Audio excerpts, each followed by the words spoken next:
I'm so hopping mad I could scream. I'm not very happy. Not happy. Okay, well, he's got a lot of explaining to do. A lot of splaining to do. I'm telling you right now, a lot of splaining. So,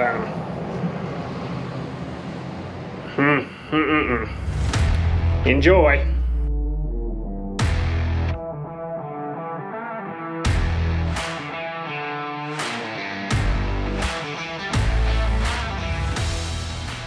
Alrighty, well, it's been a couple days since I hung all the suspension, and in doing that I had some time to start editing some of the other videos. And so what I discovered while I was editing was I've made an error, and that error is in a few spots. I'll show you. So one of them is here. You can see the wheel is adjusted out. The top is rolled in towards the vehicle. That needs to be fixed. That's an easy fix. The tabs just need to be rolled a little bit. They need to be pulled up. And the same over here, but this one's actually really, really close. So I really don't want to mess that up. The second thing that I noticed while I was editing was I changed the width here. And when I changed that width, it changed this width, obviously. And this is, it was supposed to be the width of the swing arm. It's now much narrower than the swing arm, which means that now I have to move the frame out, and it's got to go out 1.5 inches. So I think I'm going to just make it 2 inches all the way around, and here's why. If you see here, the shock is right up against the motor basically, which is not really ideal, and it's touching the A-arm on both sides. That's not good either. These shocks need to lay in just a little bit. So if I spread this out, that'll move these guys out, which will let them relax a little bit, and I think we'll be good. And it will also allow the swing arm to then fit. The bad part is I just hung all of this. So I'm going to try very hard to keep it all in the same plane and just stretch the frame widthwise, which means I got to cut this one, the back one, and the two bottoms out. And these can be reused on the bottom, and I'll cut 2 new ones for the top.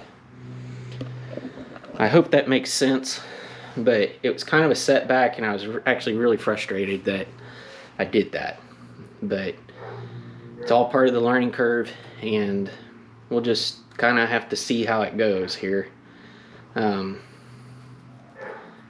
I really don't know what else to do to fix that other than I either make my own A-arms and keep it as is. I'm probably going to have to make my own swing arm anyway, and I could fix all that inside of there, but right now this seems like the easiest path forward. So I won't bore y'all anymore with that. I just wanted to let you know that I did mess up, and I'm gonna have to fix it. So I'll go start cutting some stuff up, and see you in a little while.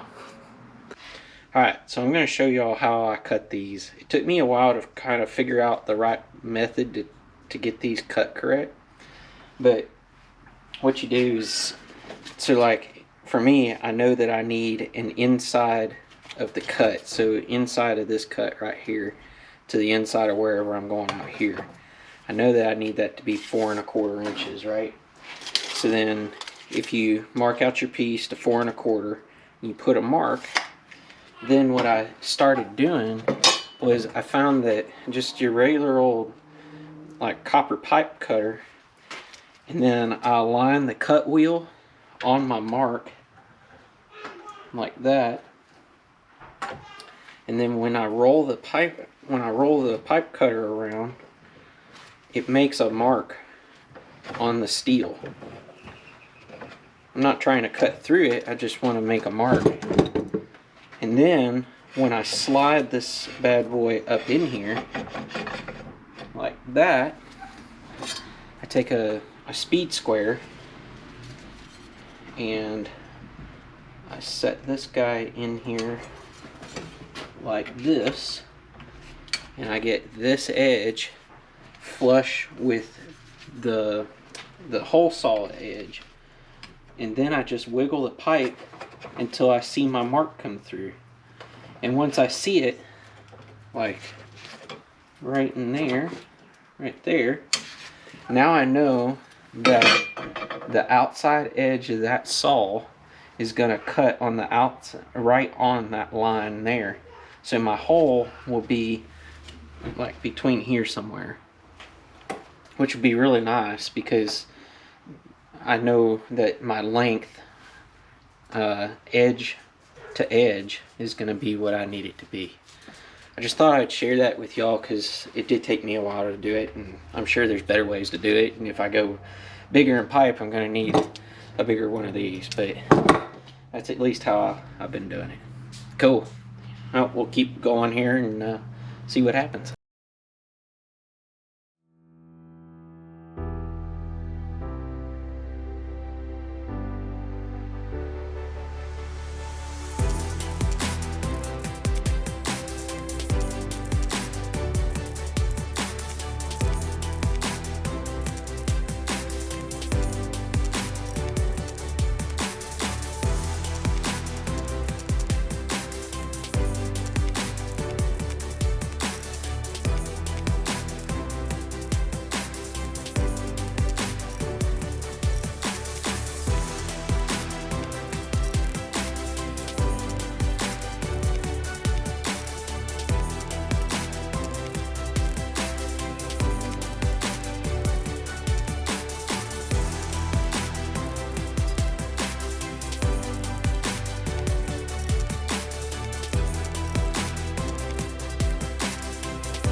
And we're back. All right, so we're back to where we almost started. Everything is widened out. We're 2 inches wider, like I said. And then I do have shop clearance now, which is going to be fantastic. I'm noticing that this is a lot of room right here that I have no use for at the moment. But what I'm thinking is you could put batteries. I've got an oil cooler I got to put somewhere, or rather an oil reservoir. So something will go there, I'm pretty positive. The suspension's at full droop right now. Both tires are off the ground. There is something jacked up over here. So I based everything off of these bushings right here. And they're the same on both sides. But this shock is rubbing the upper A-arm and this one is not. And the distance forward and backwards is the same. They're perfectly square, they're perfectly straight, everything. There has to be something funny with these two A-arms over here. It's okay because, you know, you're never going to be, your likelihood of being at full droop for an extended period of time is low, but it will rub funny. And so sometime I'm going to have to make a new set of A-arms, and I'm going to make them with adjustable camber and caster so we can get away from all this fixed geometry stuff. It's really, really a pain. I set the body up here, I set the motor up here, just to see kind of how everything's looking. Obviously I need to do some more cutting up here to get the motor to sit down, because really this needs to drop down in here somewhere. What else? I've got plenty of room now for my swing arm, which is good. And so I think I'll touch up a few of these welds and then move into the swing arm stuff. So, minor setback, but at least it's fixed. I got some extra space now, and I don't know, I'm actually really happy with the way it looks from a stance wise. Man, that thing looks mean. It looks super cool. And once that body comes down like another 8 inches, so this sits about right in there somewhere, that's gonna look super sick. Super sick. All right, I guess I will call that a night and see where tomorrow brings me.